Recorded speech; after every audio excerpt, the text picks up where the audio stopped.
Fangoria. If you enjoy the stories on this podcast, you'll also like the stories in my book, Filmmaking Confidential, which isn't just for filmmakers, but also all artists and really any entrepreneur. Now an Amazon.com and Audible.com bestseller. I just want to say thank you to all of you who ordered it.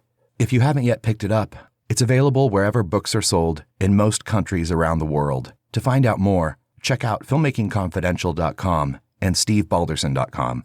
And thank you. I'm Steve Balderson, and you're listening to the Filmmaking Confidential podcast. Every week we meet with filmmakers, writers, actors, artists, and other notables. Many episodes include questions or commentary from other filmmakers listening to the conversation. Today's guest is filmmaker Billy Clift, a Hollywood native who started his career as a makeup and hair man for the fashion, film, television, and music video industry. Eventually following his lifelong dream of becoming a director, his first feature film, Baby Jane, is a parody of the cult classic Whatever Happened to Baby Jane, starring Bette Davis. When we sat down, Billy told us how it all came about. When I was 15, 16, 17, and I was at Hollywood High, I was fortunate to star in almost every show that they were putting on. If it was a big musical, I would get the lead. So I thought that that's where I was going to go. That was my dream, was to be an actor in Hollywood, and I even got an agent. I had a manager. I had everything that you would typically need to have, and they were good. And I was going out as soon as I got out of high school. I was going out for projects all the time. I had a problem is that at 18, 17 years old, I looked 27. And that didn't work. They want you to look younger than you do older. So they had a real problem. I would go in for leads that were supposed to be 25, 26. And then they'd find out you're 17. I said, we can't do that. I got very frustrated. And so I went into modeling. So I was modeling for quite a few years, from like 17 until 20. I modeled constantly. And that was easy. But I always ended up in a tuxedo. I was always a young dad. I was never like someone my own age, So so hair and makeup, I would always watch the hair and makeup people going, well, that seems really, really easy. I mean, I think I could do that. And I would always do my friends' hair and my sisters and everything like that. And it was kind of naturally, I was good at it, because I actually understand the logic behind it. To me, it's all logical. To put something and do something like this, it was all like you could understand all the pieces that you'd put together and you could create this. And it all made sense to me. So it became easy. So I decided to become a hair and makeup artist. And at 20, I went into the most prestigious hair salon in Beverly Hills and went, well, the first thing I'll do is I'll apprentice at whatever the most important place there is. And I did at Menage a Trois in Beverly Hills. And I walked in and I got the job immediately and worked there for a year under someone. And then I went, well, I'm done with this. I want to be the hairdresser. And then I got a few celebrity clients, the first one being Elizabeth Montgomery. And I was going to her home once a week to do her hair at that time, just doing her hair. And I went, well, what do I need to be in a salon for? She's paying me cash in my pocket. And then more and more of that started happening.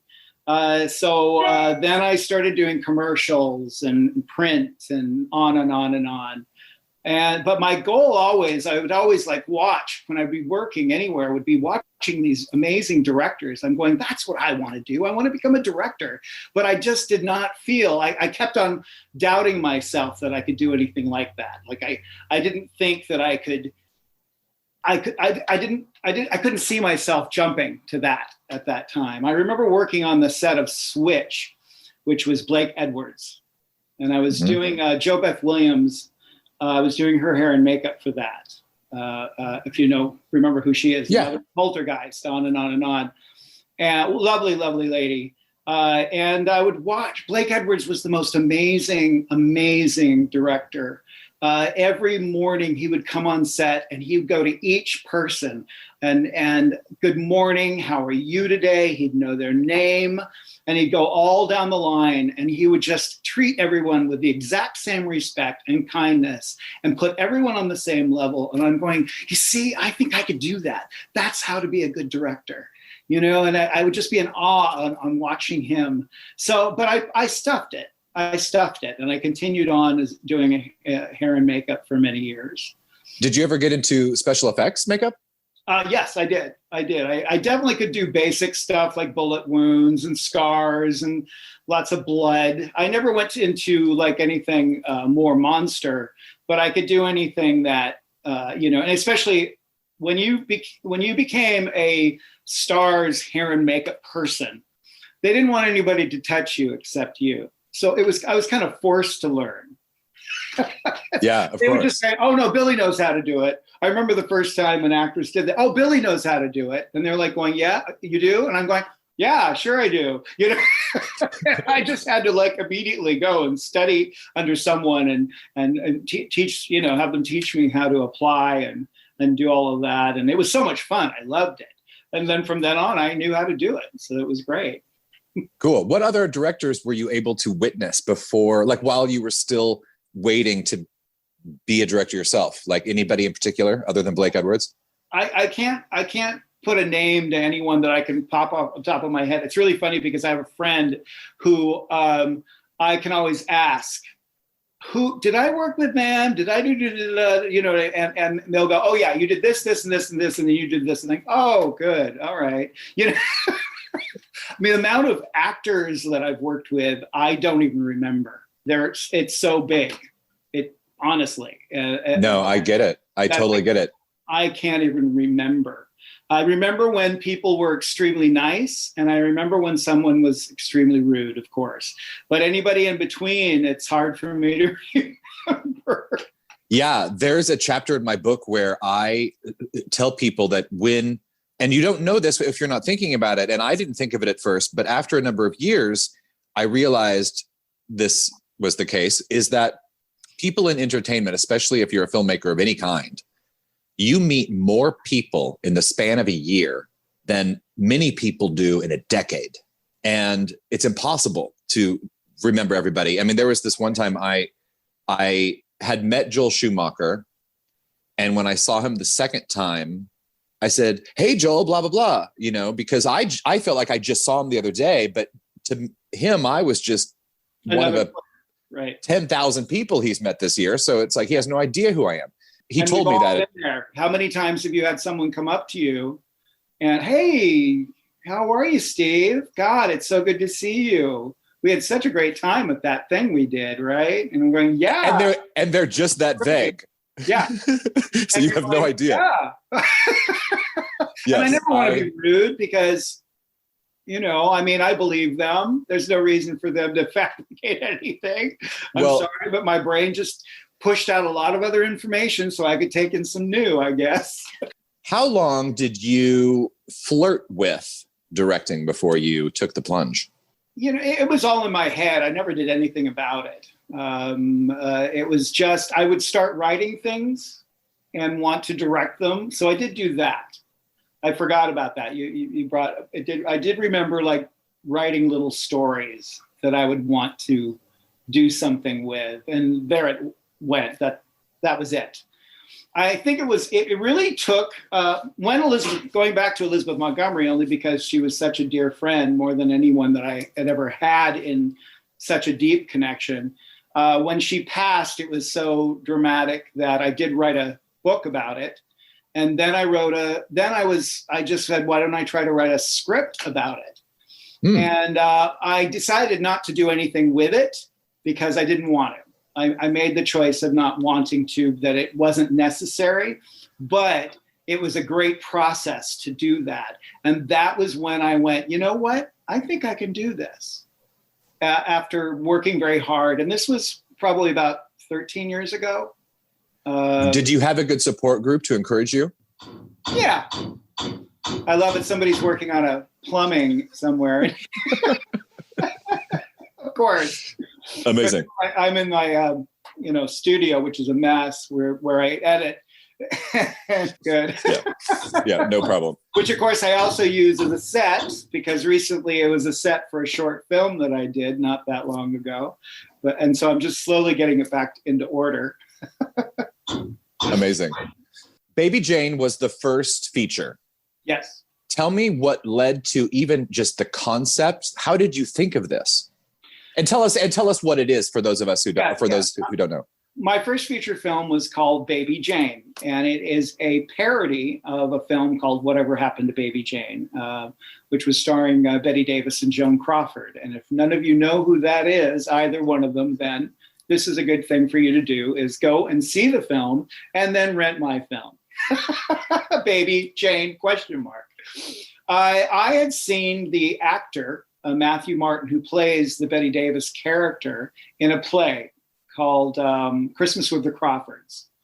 It's constantly played still to this day, and it's about Joan Crawford on the night of Christmas Eve, and she's being interviewed by a radio man and her daughter and her son. And then all of a sudden, all these people come by. Bette Davis, or Baby Jane, the character Baby Jane, ends up being her maid in this silly spoof. And I was watching this guy, Matthew Martin, and I was going, I'd never seen anyone do Bette Davis in this way, because he didn't do it broad. He did it real. And I was able to sit front row of the small little theater, the one of those ones where it's all the same level. You're right there. I could have tripped and I would have been on the set, right? And or the stage. And I was just enamored by his ability to make it real with a wink of silly. And I went, wouldn't that be funny if someone would do a parody of Baby Jane? I don't know, very much like Young Frankenstein, or in the realm of Young Frankenstein and Mel Brooks, to someone like Polyester, or anything of that realm. And wouldn't that be funny? All of a sudden, it just started permeating, and I was just like, and I talked to a director who I really liked, and I said, I'm pondering with this idea. And he said, well, the smartest thing for you to do as a beginner is to attack something that is something you can really wrap your head around. And something that you can do, of course, inexpensively, and something that has limited sets, and kick ass with it. I mean, just go in and see if you can kick ass with it, and keep on going as a filmmaker. Just don't think you're going to become Spielberg. Just attack something that you can really actually wrap your head around. And I went, that makes perfect sense. And I could wrap my head around Baby Jane. I knew that I could figure out how to make it inexpensively. This was in San Francisco at the time. I went there to live for a while. After Elizabeth Montgomery died, I left and I moved to San Francisco for a while to kind of figure out what I wanted to do for my life. So that's where all these things started coming up. When a death is always a good time to reevaluate. What is it I really want to do? Where do I really see myself in 10 years, 20 years, whatever? 6 months later, I did it. I went through the original script, and it just all made sense to me of how I could parody it out. And I was able to get it. I had a couple of, at the time, they weren't doing crowdfunding in the same way they are today, or they did, but we were just having parties at the house and having people, and we had, pots to put money in, and we raised kinda enough money to do it. As always, what that's like, right? Yes. And we finally had someone come in and give us a decent little pot. And then the house came, and, just everything kind of fell into place. And so that was my first attack at being a director. And then it worked. Hello, Miss Jane. I'm Detective Bill Kovacs. We had spoken on the phone. We've been keeping an eye on the house. You've been keeping an eye on the house? Everyone's snooping. Even the gigolo who just wanted to get paid. There's nothing in there, just an old cat. An old stinky cat. She's going to die. Oh no, she's just got a headache. Until it all becomes too much.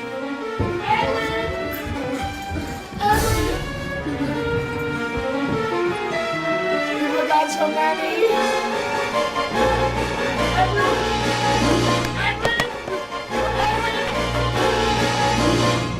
You forgot your money. Don't leave me. Don't leave me.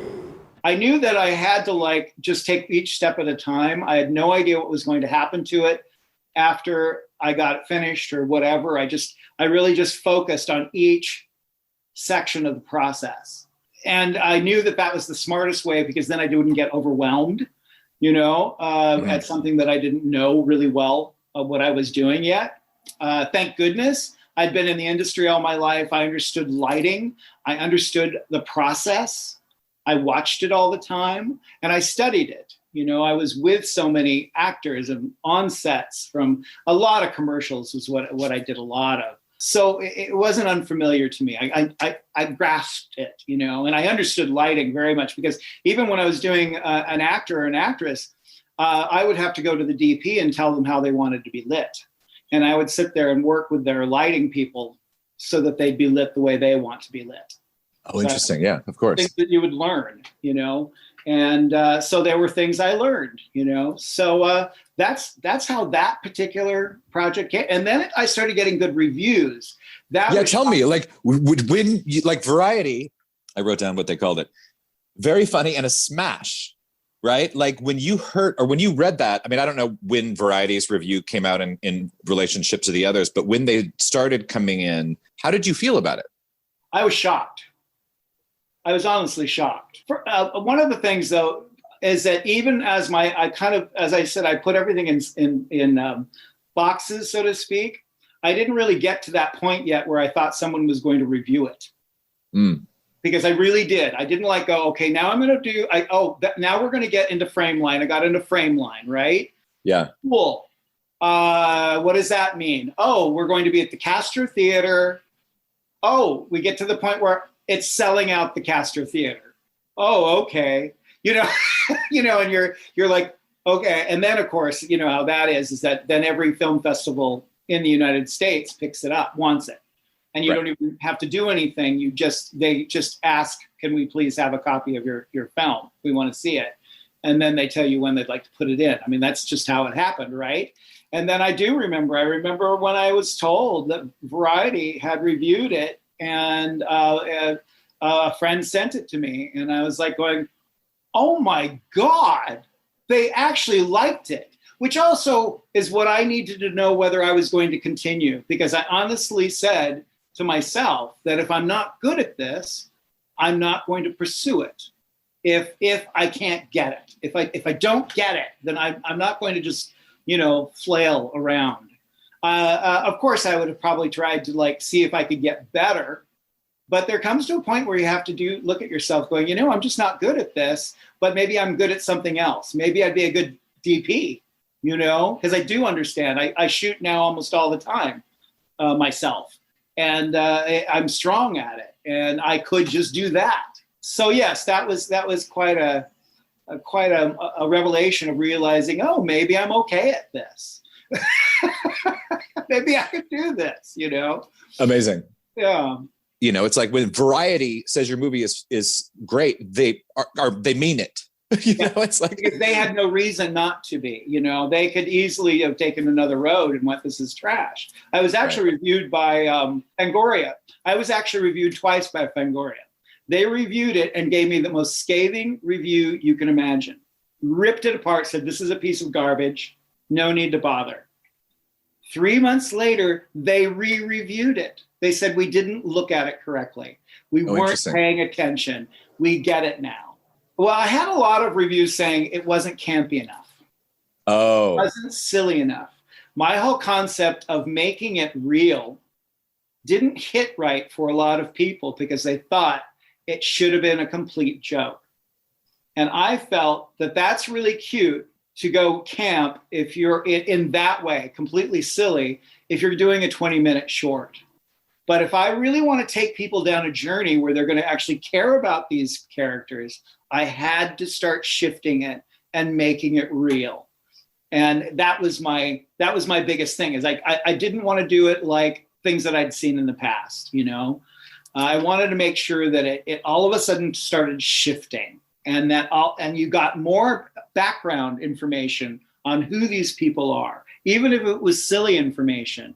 But at least you got more understanding of who they were, more than the original film. And I did the same thing with Hush Up, Sweet Charlotte. I gave them way bigger backgrounds than they did in Hush Up, you know, in Charlotte, you know. Yeah.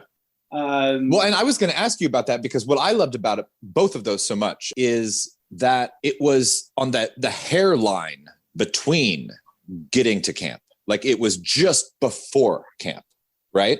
Right. And that's what I loved about them. But it was still, I mean, the subjects, Betty Davis being the most serious person in the world is already camp, you know, like to some degree. Exactly. So I was going to ask you if you had a method by which you got to that fine line without going too far, or did you know when not to, or did you know if you accidentally did to then bring it back? My instincts, I just went with my instincts. And yes, I think I always made sure that the actors played it for real. Even if the dialogue was silly and ridiculous, play it real. Play it, just say it. Don't try to make it funny. Because I knew who they were. You have Varla Jean Merman, Matthew Martin, Mink Stole. And I just, you know, just do it. This is a real situation. You're very concerned, on and on and on. Don't make it big. And, but yet, I mean, there was melodramatic moments, of course, in Charlotte, but, yes. but still, and that is what it's going to sell it to the audience. The audience is going to start caring more. If you're just up here all the time, it's a silly movie, and that's fun, but I don't think it's going to make people want to come back and watch it again. Filmmaker Billy Clift. Another wonderful guest is cult icon Mink Stole. John Waters will tell you a story that I threw a saxophone at him. We didn't speak after we finished filming Pink Flamingos. I moved out. You can hear my full interview with Mink at filmmakingconfidential.com or by subscribing for free to this podcast. When we come back, Billy talks about directing Mink Stole and a passion project about his cousin, the classic movie star Montgomery Clift. Stay with us.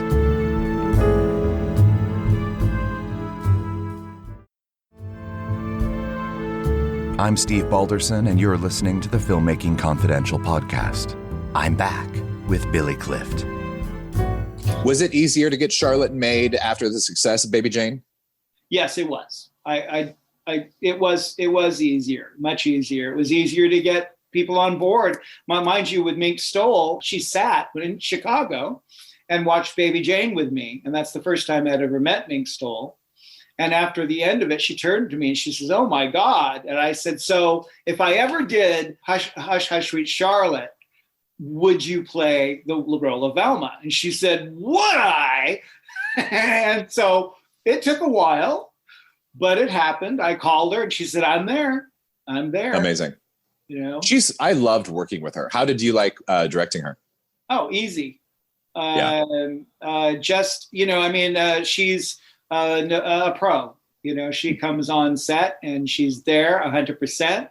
She's listening. She's paying attention. She knows her lines. And it was a joy to be there. And it's really, really funny because the first day of shooting, and she didn't know me from Adam, really, right? Mm-hmm. And we were working on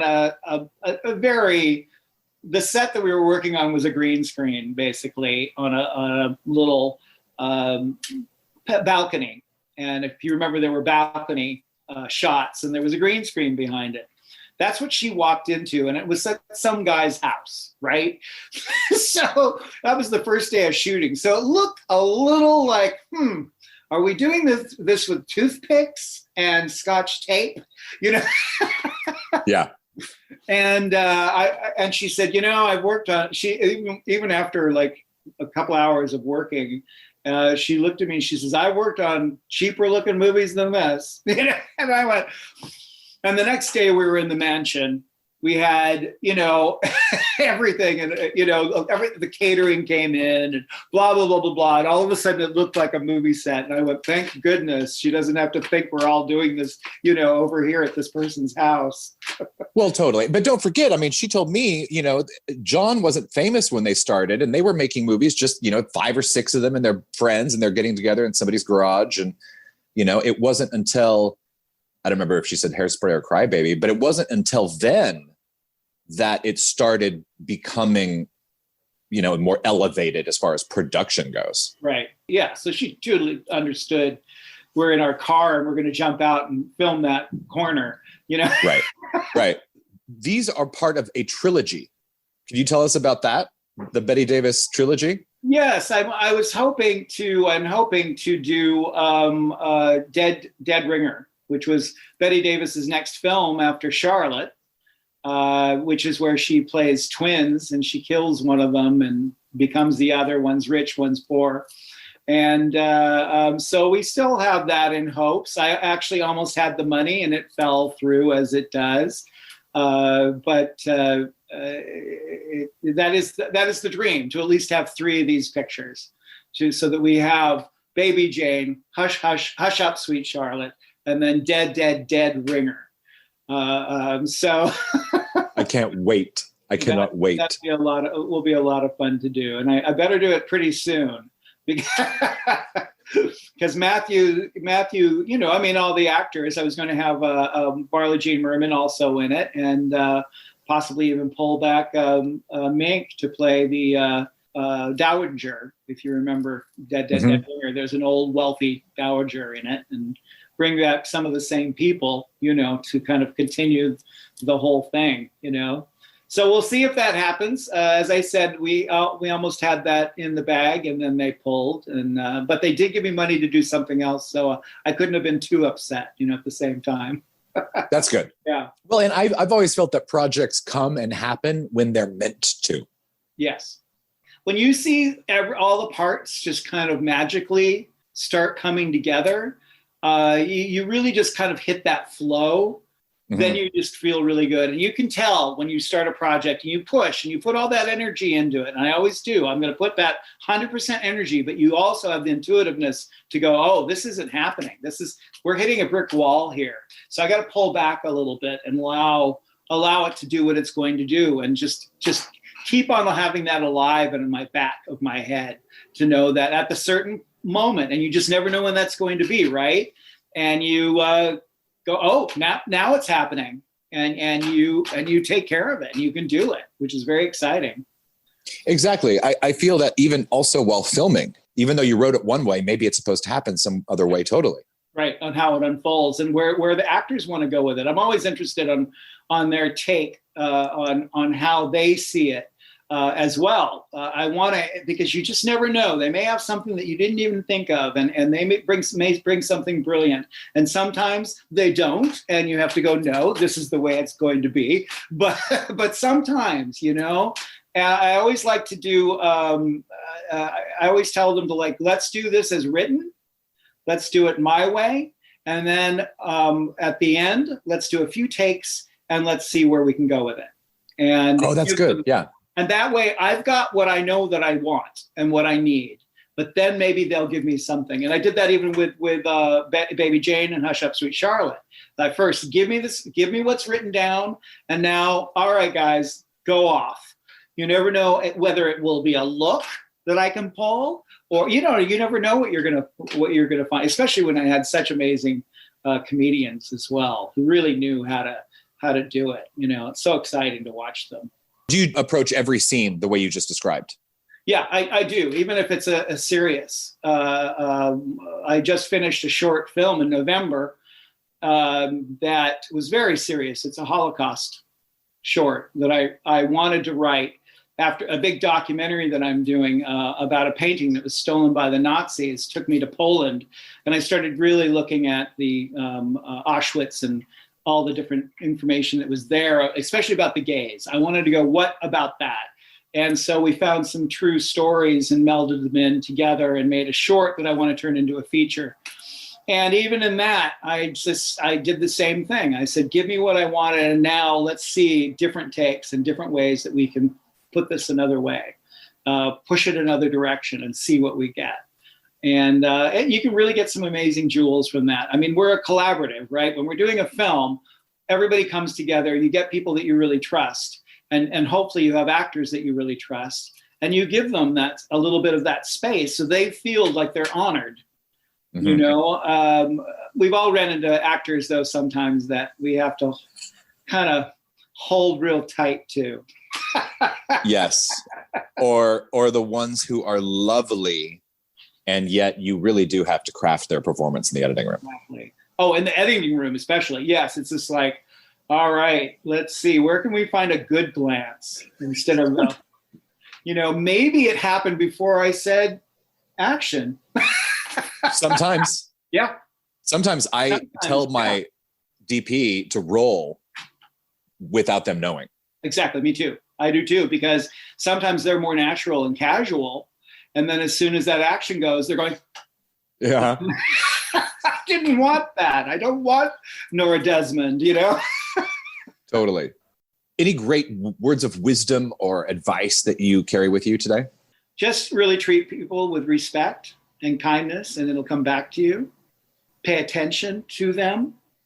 Understand everybody's the same. I've already mentioned Elizabeth Montgomery twice, but definitely she was the most endearing, incredible human being that I'd ever worked with or been around, honestly, as a human being.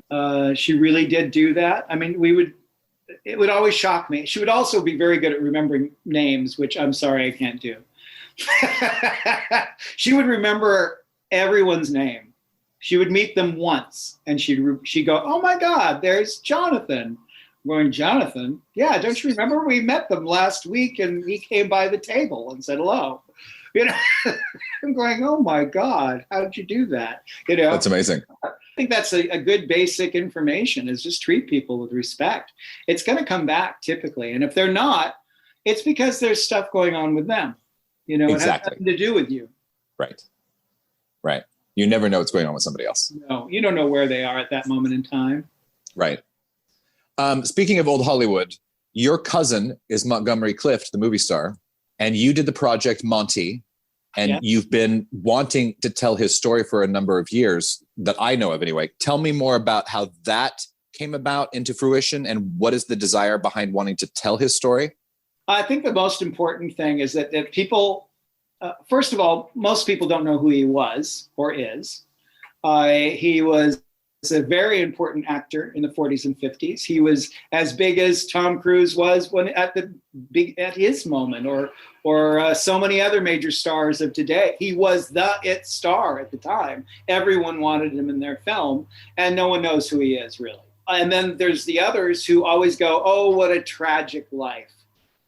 Well, there's so many aspects to that life. And it was an interesting life, a fascinating life. And I mean, his best friends were Marilyn Monroe, Elizabeth Taylor, of course, very, very close friends. I mean, these major people who they don't even know how close he was to them. And those are the people that he's surrounded with. Judy Garland was his idol, you know, and I just felt that it was important for his legacy that people learned that he was just a multifaceted human who had problems, and that he wasn't always drugged up and drunk. He also had physical problems that made him act that way. And just exposing all the different aspects of he as a human being, and also what it was like to be in Hollywood during that time, and how you were treated, how you were expected to be, and also pushing aside his sexuality.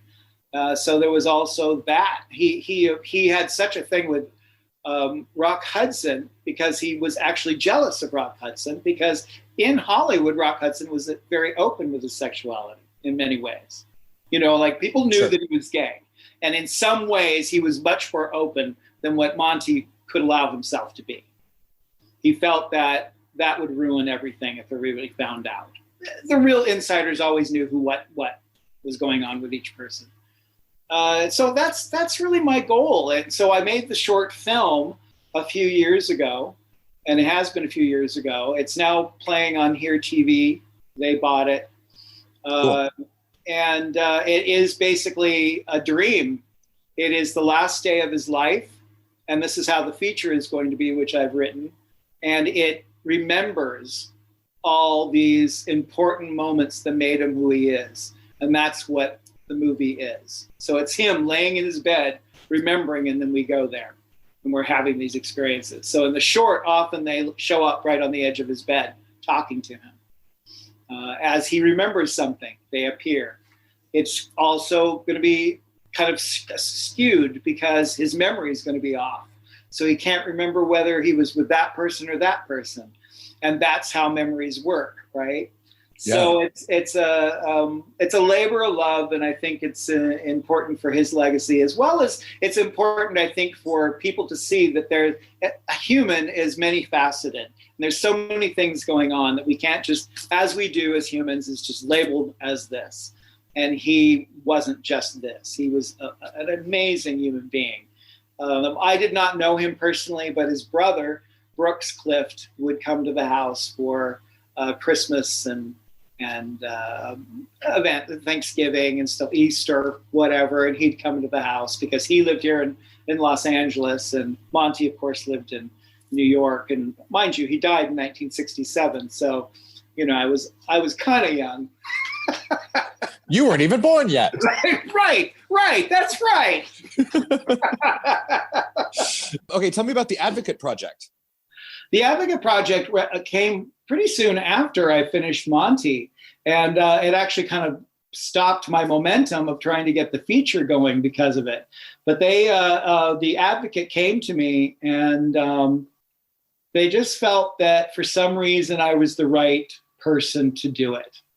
I had actually already had something in my mind. After 45 became president, I felt that we needed to do something. I needed to do something as a writer, director, that could assist in people learning things. And there was a particular thing that happened right here in Silver Lake, where I live, at the Black Cat. And so that particular experience that happened for the LGBT community, no one had heard of. Again, one of those things that nobody had heard of. And I said, I want to do a documentary that starts with that and then see where it goes. So I had already started filming it for about 3 or 4 months, and they had heard that I was doing it. And they called me in, and I told them about it, and I told them what my idea was and what I think I should do with it, which would go all the way to this moment in time, which was actually, 2 years ago now. They said, we think you're right. We think you're the right person. You seem so passionate about it that we think you're the right person. They handed me a nice sized check where I could, for almost 2 years, only do that. So that stopped my world in a way, because it really becomes everything when you're doing a documentary like that. Plus, we wanted to do it quickly. And if you know, documentaries can last 5 to 10 years. When you're shooting a documentary. I have another documentary that I've been doing for 3 years now. It had to be done at a certain time for the 50th anniversary of The Advocate. So that was one of the reasons as well. And so it is documenting that particular instance. Was when in 1967, New Year's Eve, there were a bunch of police officers inside a gay club right down the street from where I live. And as it turned midnight, because it was illegal for gay people to kiss, even in a secure place inside, that they immediately started beating the pulp out of the patrons to such a degree that people ended up in hospitals. And there was no thought about, all right, everybody, let's go put you into prison, or let's put you into the cells. No, they wanted to beat the shit out of them. They hated these people. And what happened from it is that 2 months later, they organized an extremely huge protest. And it is actually the largest protest ever that happened for the LGBT community.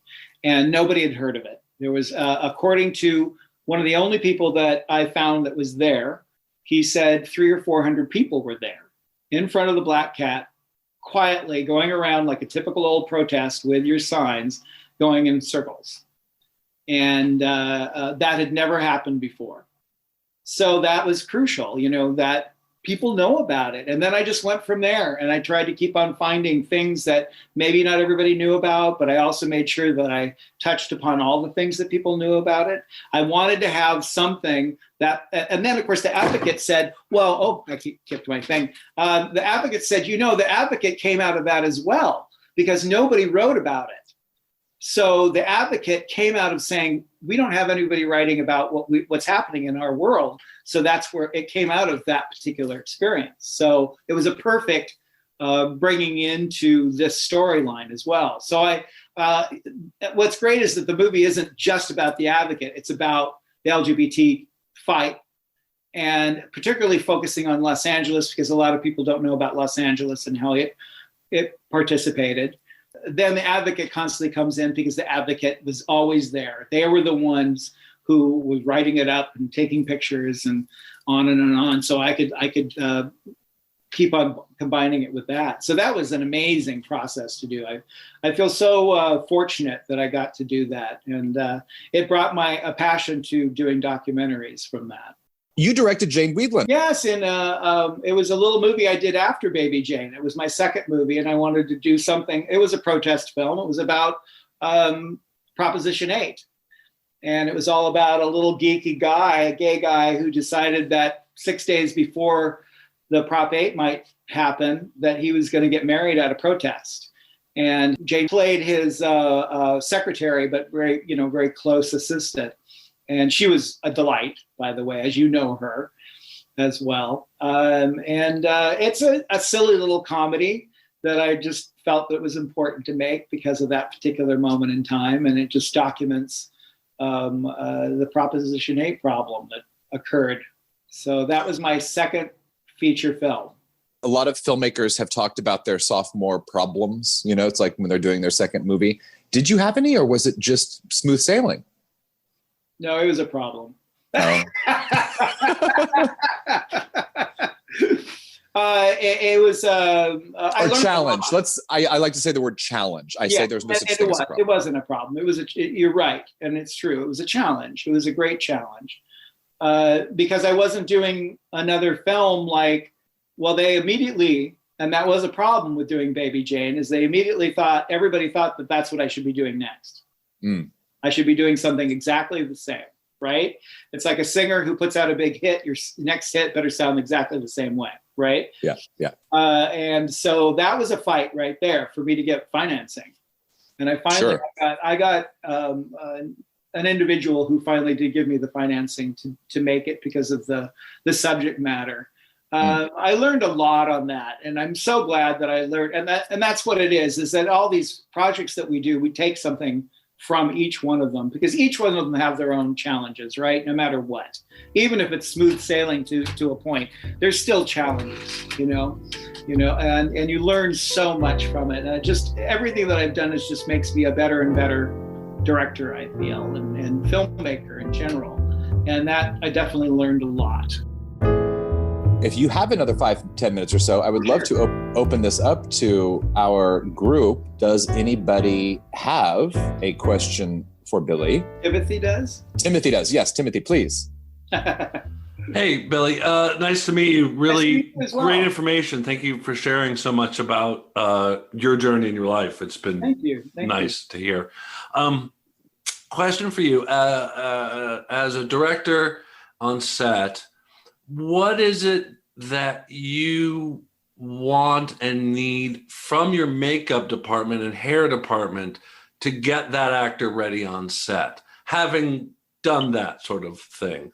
So if you could just kind of share, because, this is where they're prepping, they're getting their mindset or whatever, but just tips or hints or whatever to deal with that. I'm a director-producer type, so that's where I'm looking at things. It really is exactly what you said. I expect them to assist in getting the actor into a good mindset and to have a moment of lightness and that someone actually cares about them. That's the first person who they're really going to be greeted by, besides maybe their, if you have someone who's driving them there, that might be the first person, or a PA who's taking them to wherever they are. But often really who's going to be there and is touching them.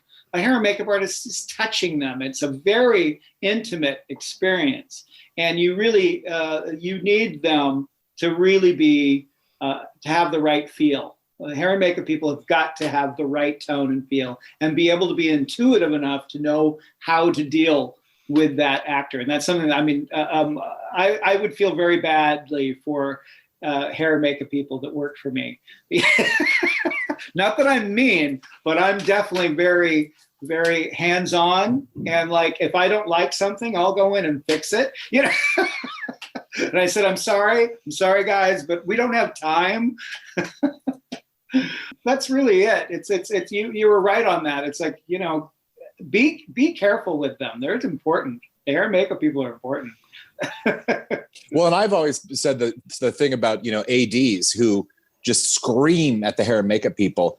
And I'm like, you know, first of all, it takes a steady hand to do some of this stuff. And when they're shaking out of being yelled at, it's not going to look very good. You know? No, it does not work. Does not work. You know, that is crucial. I also don't like screaming first ADs. I want you to bug me. I want you to bug people, but do it respectfully. I do not want screaming on the set ever. Yeah. I never want to scream, and I don't want anybody else to scream, you know? You know, I will always want a very calm, to the best of our ability set, so that, and never a feeling of there's a problem. No one should know if there's a problem ever. Yeah. You know, it's like, even if there's a problem, no one should know. We're just going to take care of it. Filmmaker Billy Clift. You can see his films, Baby Jane, Hush Up Sweet Charlotte, and A Long Road to Freedom, The Advocate celebrates 50 years, on Amazon Prime Video. Tune in next time for more Filmmaking Confidential. It is totally free to subscribe, and when you subscribe, you'll get upcoming new episodes automatically, and you'll have free access to all our past shows. Please leave a review to let us know how we're doing. The Filmmaking Confidential podcast is a production of Dakanga Audio and produced by myself and Ella Spencer. Our theme music is composed by Kevin Robles. For more of the Filmmaking Confidential podcast, head over to filmmakingconfidential.com. To learn more of my filmmaking secrets, be sure to pick up a copy of the book, Filmmaking Confidential, available on Audible, paperback, and ebook, wherever books are sold. I'm Steve Balderson. Thanks for listening and spreading the word. Until next time, keep making, keep doing, keep going.